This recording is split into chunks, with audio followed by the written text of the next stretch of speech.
Hello friends, welcome to my channel Dhanshree classes. आजच्या या व्हिडिओमध्ये आपण इथे मराठीची वाक्य आणि इंग्रजीची वाक्य इथे बघणार आहोत. म्हणजे मराठीची वाक्य इंग्रजीमध्ये तयार करताना बघणार आहोत. मराठीचं वाक्य हे कोणत्या काळातील आहे हे देखील बघणार आहोत आणि त्यानंतर ते वाक्य त्याचं इंग्रजी भाषांतर कशा पद्धतीने केलेलं आहे ते देखील बघणार आहोत. ठीक आहे, तर सुरुवात करूया.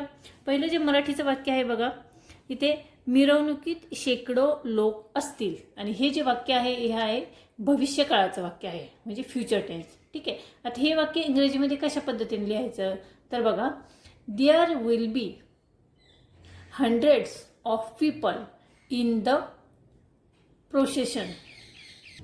म्हणजे हे वाक्यरचना कशी आहे, भविष्यकाळातील आहे, त्यामुळे इथे काय वापरलेलं आहे, विल बी. आणि शेकडो लोक असतील, there will be hundred of people in the procession. म्हणजे काय तर मिरवणुकीमध्ये प्रोसेशन म्हणजे काय, मिरवणूक, आणि मिरवणुकीमध्ये शेकडो लोक म्हणजे हंड्रेड्स इन पीपल. ठीक आहे, या पद्धतीने करणार आहोत. दुसरं जे वाक्य आहे, त्यांच्या घरात खूप मोकळं वातावरण आहे. आहे म्हटलं आहे म्हणजे हे वाक्य वर्तमान काळातील आहे. ठीक आहे, आता हे वाक्य कसं करणार, त्यांच्या घरात म्हणजे there is a very free atmosphere in their home. मोकळं वातावरण म्हणजे फ्री ॲटमॉस्फिअर. वातावरण म्हणजे काय, atmosphere. There is a very free atmosphere in their home. पुढचं वाक्य आहे, त्या कोपऱ्यावर एक पुस्तकाचं दुकान आहे. कोणतं वाक्य आहे, वर्तमान काळातील आहे. म्हणजे there is a book shop on the corner. पुढचं आहे, जवळपास कुठल्याही धंद्यात जोखीम असते. कुठल्याही धंद्यात जोखीम असते, वर्तमान काळाचं वाक्य आहे. हे वाक्य कसं करणार, there is a risk in almost any business. लक्षात आलं. त्यानंतर पुढचं वाक्य बघणार आहोत आपण, मीटिंगमध्ये जास्त जण नव्हते. नव्हते म्हणजे ही क्रिया झालेली आहे, म्हणजे भूतकाळाचं वाक्य आहे. आता हे वाक्य कसं करणार, there weren't many people in the meeting. पुढचं वाक्य बघा, निवडणुकीत 6 उमेदवार उभे आहेत. आता हे वाक्य उभे आहेत म्हणजे वर्तमान काळाचं वाक्य आहे. There are 6 candidates standing in the election. नंतरचं वाक्य आहे, गावाच्या काही भागामध्ये संचारबंदी होती. होती म्हटलंय म्हणजे काय, हे वाक्य भूतकाळातील आहे. म्हणजे there was a curfew in some parts of the town. Next आहे, काही अडचण आहे का. हे वाक्य कसं करणार, इज देअर एनी प्रॉब्लेम. प्रश्नार्थक वाक्य आहे, काही अडचण आहे का, इज देअर एनी प्रॉब्लेम. ठीक आहे, त्यानंतर पुढचं वाक्य बघा. त्यानंतर पुढचं वाक्य आहे, काही अडचण नाही, देअर इज नो प्रॉब्लेम. काही अडचण नाही. हे वाक्य कसं करणार, देअर इज नो प्रॉब्लेम. आता इथे एक सूचना दिली आहे बघा, देअरच्या नकारार्थी वाक्यात साधारणपणे नोचा उपयोग होतो, पण देअरच्या वाक्यात नॉटचा उपयोग सुद्धा शक्य आहे. जसं हेच वाक्य नॉट वापरून आपल्याला असंही लिहिता येईल, there isn't any problem.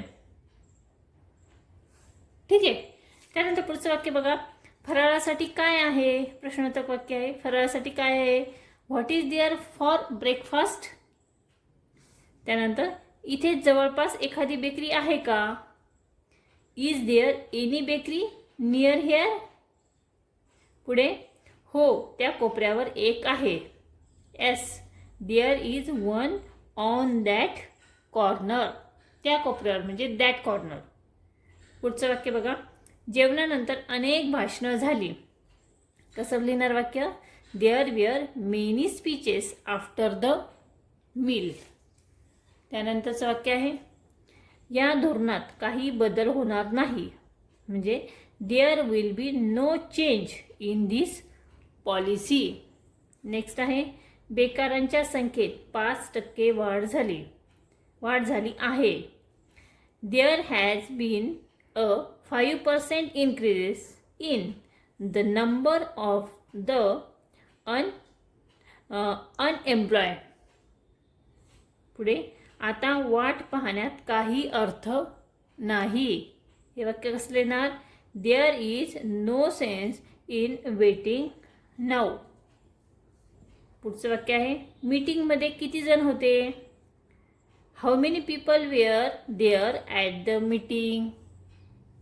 Next आहे, स्टेशनजवळ अनेक हॉटेल आहेत. म्हणजे there are many hotels near the station. पुढचं वाक्य आहे, परिस्थितीमध्ये किंचित सुधारणा झाली आहे. म्हणजे there has been a slight improvement in the situation. त्यानंतर पुढचं वाक्य आहे बघा, दुकानाबाहेर खूप लांब रांग होती. There was a long queue outside the shop. आणि अजून एक वाक्य आपण बघूया की या शाळेत शिस्त नाही. There is no discipline in this school. ठीक आहे, अजून एक लास्ट वाक्य बघूया. उरलेले वाक्य आपण नेक्स्ट व्हिडिओमध्ये घेणार आहोत. बघा, या विषयावर खूप चर्चा झालेली आहे. There has been a lot of discussion on this subject. ठीक आहे, तर या पद्धतीने आपण काही वाक्य इथे बघलेले आहेत. यानंतरची राहिलेली वाक्य आपण पुढच्या व्हिडिओमध्ये इथे घेणार आहोत. हा व्हिडिओ कसा वाटला कमेंट्स करून नक्की कळवा.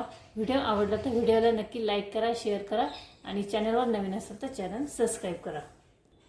पुन्हा भेटूया पुढच्या व्हिडिओमध्ये.